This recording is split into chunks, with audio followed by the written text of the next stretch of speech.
Welcome to this presentation. It's all around usability enhancements for the AOS-CX 10.09 release, and it is part of a series. So this is session number 2 in a series of 4. So welcome to the agenda. There's 9 features identified as usability features as part of the 10.09 release, and this is session 2 of 4. Session 1 covered off firmware distribution, log buffer notification. This is session 2 of 4, covering admin access to the log file and locked out users. Session 3 covers a prefer statement on NTB server and IPv6 RA guard for the 8325, and the last session covers improvements to the show output on specific CLI commands. So they can be watched out of order. Whatever takes your particular interest, do dive in and watch. The next feature is admin access to the log file, and this particularly impacts the security log for the 6200, 6300 and 6400 CX platforms. Admin access to the security log file. This is a new framework for the 6200, 6300 and the 6400 series platforms. A new log file is available for security logging as part of this security logging framework. The security logging framework logs events generated by daemons, processes, and plugins that are security related or deemed as a sensitive nature relating to authentication and authorization. But they may not be directly connected to a security service. System self-test, for example, is included in one of the security logs, and this is not directly related to a security feature.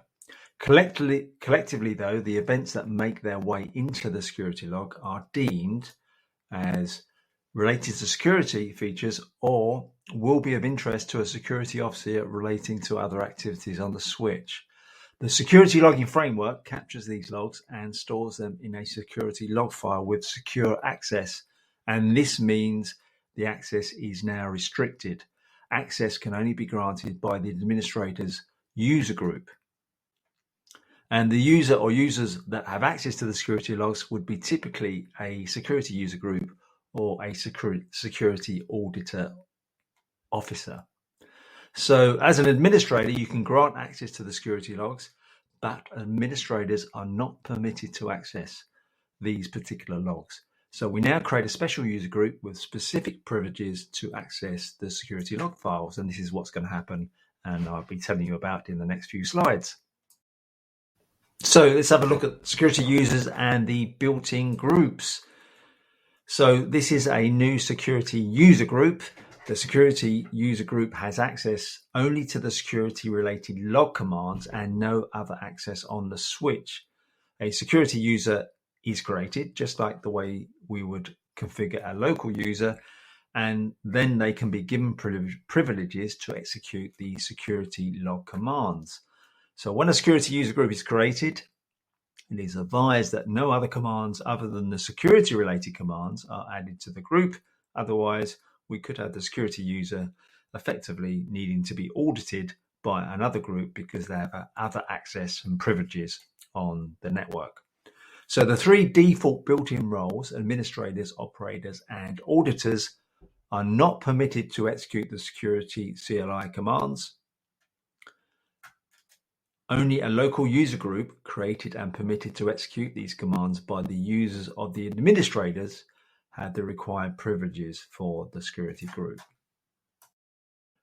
So creating a security user group and user and assigning that user is very straightforward. First of all, we create a user group with the user-group command and defining our security group. In this example, I've called it security-audit.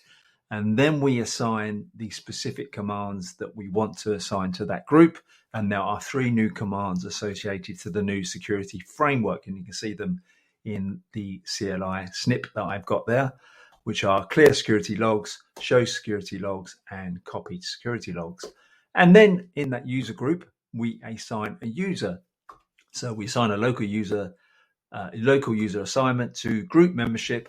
In this example, I've got a user called security-user, and I've assigned it to the group called security audit with a password for access.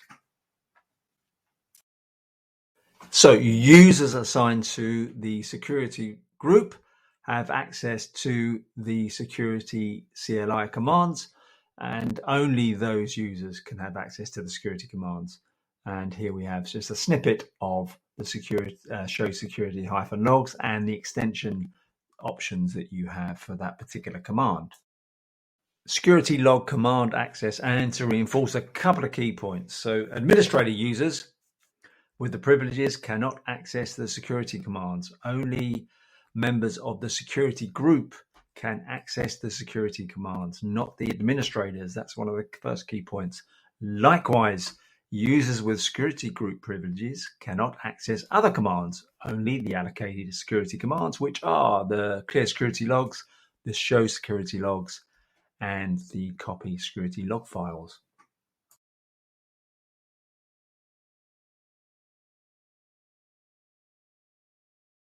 And specific event IDs are in the security logging and the security log file. And of course, they may change as we add in future releases. But here you are, you can see them. That's part of the first slide with the event logs. So you can download these and review them when you need to. More event login IDs. And more event logs. And of course, we may add to these in future releases, and they may change, of course. So do be mindful of that. The next usability feature is the locked out user feature, which is applicable to all platforms. We can now limit login attempts, and they can be limited with two new authentication commands impacting SHVTY access and console access. And you can see them on the snippets on the PowerPoint. Console-login- attempts for limiting the number of console login attempts, and limit-login attempts for limiting SSH-VTY login attempts. And there's a little string there at the bottom for each. And the default values, max retries equals 10, and the maximum timeout period, lockout period, is 1 hour. So locked out user examples. So to get a list of users on the system, or that have been configured rather, we could use the show user-list. That will give us a list of users and their authentication privileges. And then if we wanted to find out who was actually locked out, we have the new command, show authentication locked out users. And you can see that at the bottom highlighted. So for crystal clarity, a summary of the scenarios, they should all make perfect sense. So scenario 1, we've got console login attempts effectively enabled, and the limit login attempts on the SSH-VTY channel disabled. So the impact is that the users gets locked out when configured against the console limit login threshold, and when that's exceeded, and the SSH REST and Telnet access is still accessible. Makes perfect sense. So we've got scenario 2 where the console login attempts effectively is not configured. Well, I've got it down as disabled, but we have enabled it on the limit login attempts for SSH REST and Telnet. So the impact is that SSH REST and Telnet is locked out should they actually a user exceed the login threshold limit and fail, whereas console access is unaffected regardless of whether you manage to log in or not. Scenario 3, where you've got it enabled on both channels. So users will get locked out of interfaces when the threshold for the console limit login attempts has been exceeded. Likewise for SSH REST and Telnet. So we should note on scenario 3, there is a danger of logging everybody out completely should you not remember your passwords. So be mindful of that. So some caveats, and there are caveats to be aware of. And the first one impacts the console login configuration and lockout feature. So if remote authentication using Radius and TACACS is configured on any channel, that's SSH, HTTPS server, etc., console and Telnet, then the console login attempts and lockout feature cannot be configured. Likewise, if console login attempts and lockout feature is configured, then remote authentication using Radius and TACACS cannot be configured on any channel. So basically what it means is the console login attempts configuration is only applicable to the console channel and does not apply to SSH, Telnet and REST if it's configured on the console channel. The other one to be aware of is that currently under 10.09, there's no timestamp available. So what that means is that if a user does get themselves locked out after exceeding the threshold using this feature when it's enabled, there is no event log triggered. That's today under 10.09. So thank you for tuning in. Remember, this is in a series of 4. This is number 2 of 4.